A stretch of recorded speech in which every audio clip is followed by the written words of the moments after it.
But today, I'm actually going to talk to you about my personal experience, and that is my experience as an eater. This is me about 1986. As you can see here, I have about 30 years of experience as an eater, so I'm very experienced. So in my experience navigating through this world as an eater, I've learned that food has power as a placemaker, meaning that food is something that has the power to connect people with each other, people with place. It is something that our social relationships revolve around, our identities, our sense of belonging. I've also learned that food has the power to sometimes make me feel out of place. And I've experienced times where I feel a disconnect or a gap revealed through the food I eat, maybe a gap between me and the place I live in, me and the people around me. So I think that there's a lot of messiness and complexity to food. And today I'm going to share with you some stories through some poetry, because I think that sharing food and sharing stories is the best way to connect. And I know at least a few of you in this room have experience as eaters as well, so I hope we will find some common ground. So this is a picture of some apples that were picked last fall in my colleague's uncle's backyard right here in Edmonton. So what better an example is there of edible placemaking? These apples were right here, from right here in the city, so by biting into one of them, I felt connected to place. And knowing that they had come into my life through a gesture of sharing from a colleague through his family networks, that made me feel very connected socially. So it's really wonderful. But I think there's been a few times in my life when these symbols of ultra-local food systems have made me feel out of place.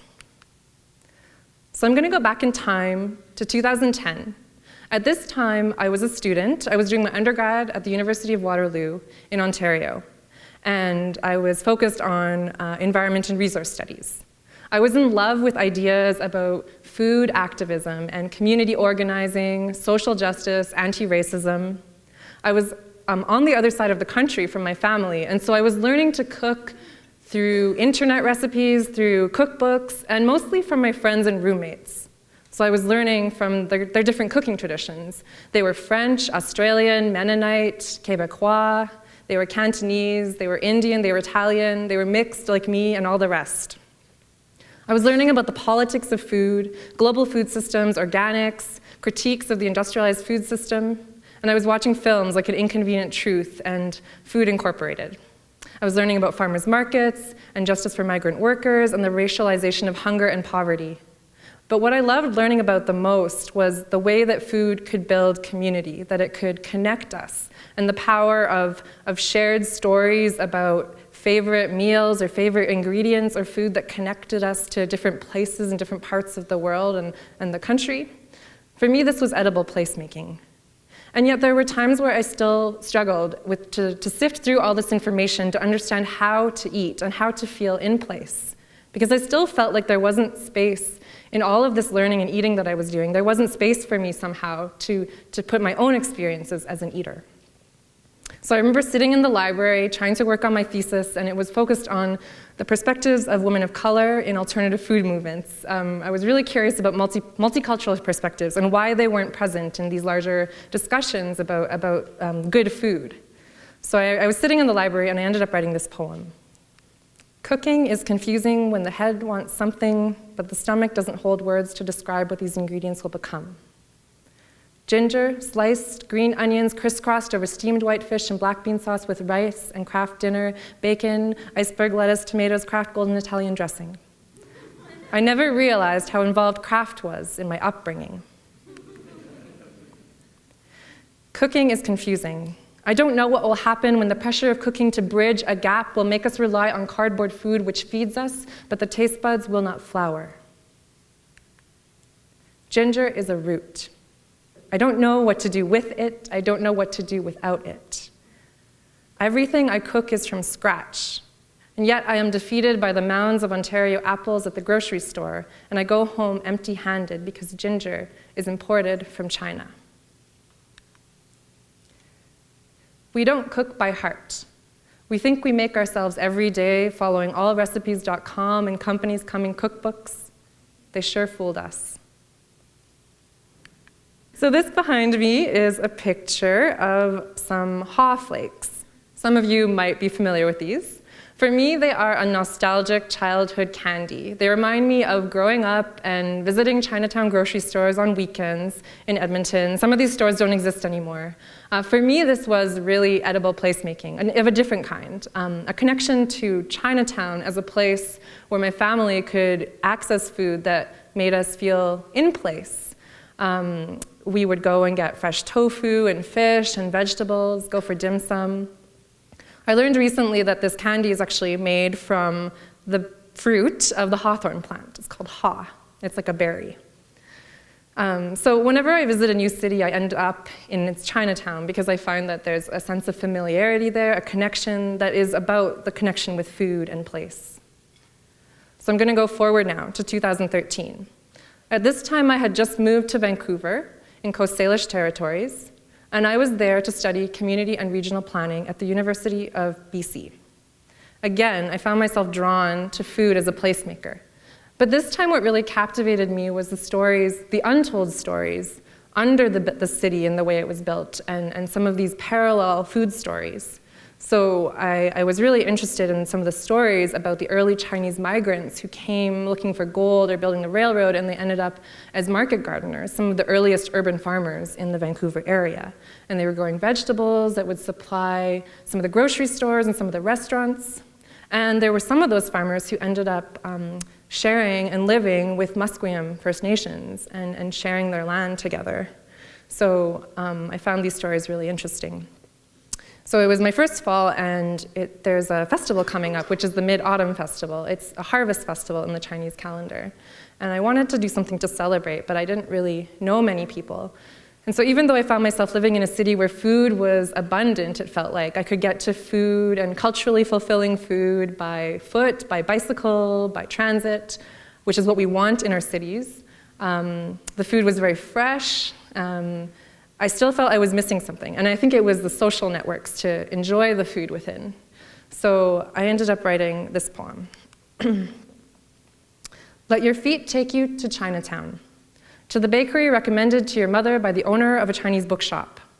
Stare at the many flavors of mooncakes through the glass case as customers jostle you speaking Mandarin and Cantonese. Try to decipher the price tags.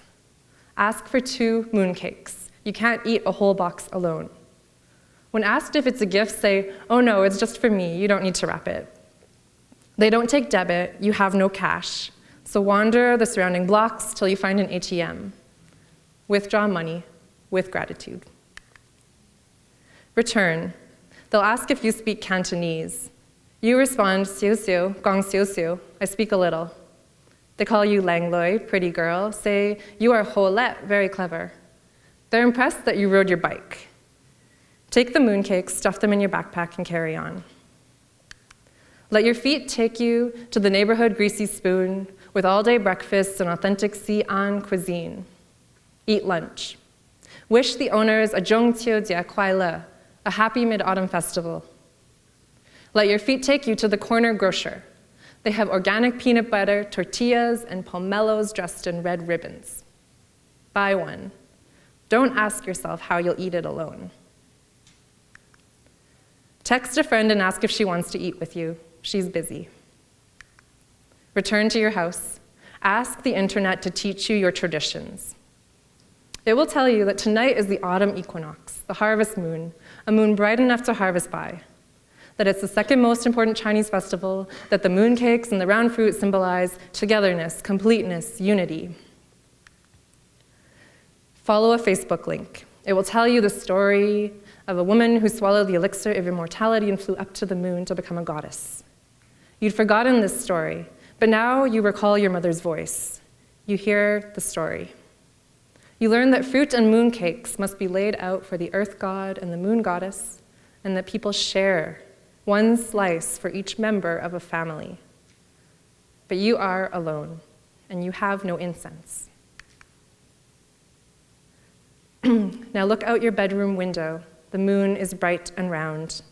Let your feet take you to the kitchen. Take dragon eyeballs, long an, 3 candles, and the small mooncake your cousin gave you. Place on one tray. Let your feet take you outside into the backyard. Light the candles, lift your head, look up at the bright moon, lower your head and think about home, wherever that is. Lift your head, wonder how to pray, think of heaven, think of earth, break the mooncake in half, eat, tell yourself, I should enjoy this. So this is a picture of land records from Perth County in southern Ontario. My father shared this with me a few years ago, and you can see highlighted in blue is my last name, Kathryn Lennon. It's a record of the arrival of our Irish ancestors to this land that we call Canada. So we don't know a whole lot about their lives back in Ireland, but we do know that they were likely famine immigrants, judging by the date of their arrival. They were likely fleeing potato famine and arriving here to the prospect of land and opportunity, where they became settlers, pioneers, homesteaders, farmers. The land that they acquired was referred to as Lot 6, Concession 6 in Ellis Township, Perth County, named after Perthshire, Scotland. But of course, this place already had names, it already had inhabitants, and this land was actually ceded to the British Crown by the Anishinaabe of Kettle and Stony Point in what was known as the Huron Tract Purchase, or Huron Tract Treaty. And it was then turned over to the Canada Company, which distributed it to colonizing settlers as an agricultural experiment. So this is placemaking and edible placemaking in a very different sense, in the sense that it runs much deeper than how we eat in public space, how we gather, how we share. It runs deep into the roots of how we relate to the lands we live in and on. And so it makes me ask questions like, what does it mean to be eating here in Edmonton Treaty 6 territory? Here where bison were once the cornerstone of local Indigenous food systems. It makes me wonder how food, as much as it can be a tool to make us feel in place and connected and united, it can also be a tool to colonize, to divide, and to oppress. So with a lot of questions in my mind, I thought maybe I need to go visit my grandmother. So in 2011, I decided to go to Hong Kong to try to understand that place and my relations there and what the food systems would kind of reveal to me about belonging and place. And so I wrote a poem about that experience. So here I am. I've crossed the world to sit with her, hoping that she'll speak to me, hoping that she'll teach me, hoping that she'll spill kitchen secrets of black beans, cornstarch, and soy sauce brought to a boil and thickened. But thick-skinned is what I learn instead, how to thicken my skin so that her words will not hurt me.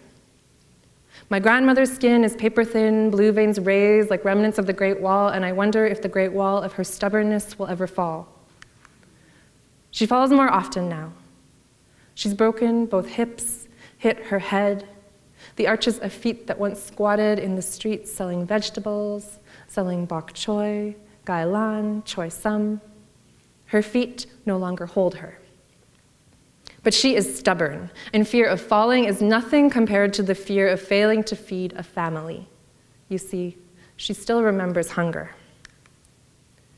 Now she gets up to go into the kitchen, and I follow, hoping that I will find kumquats preserved in salt after the new year, hoping that I will find secret maps tattooed onto the backs of my hands that will let me crisscross checkpoints and bypass borders, trading secrets for spices and spices for seeds.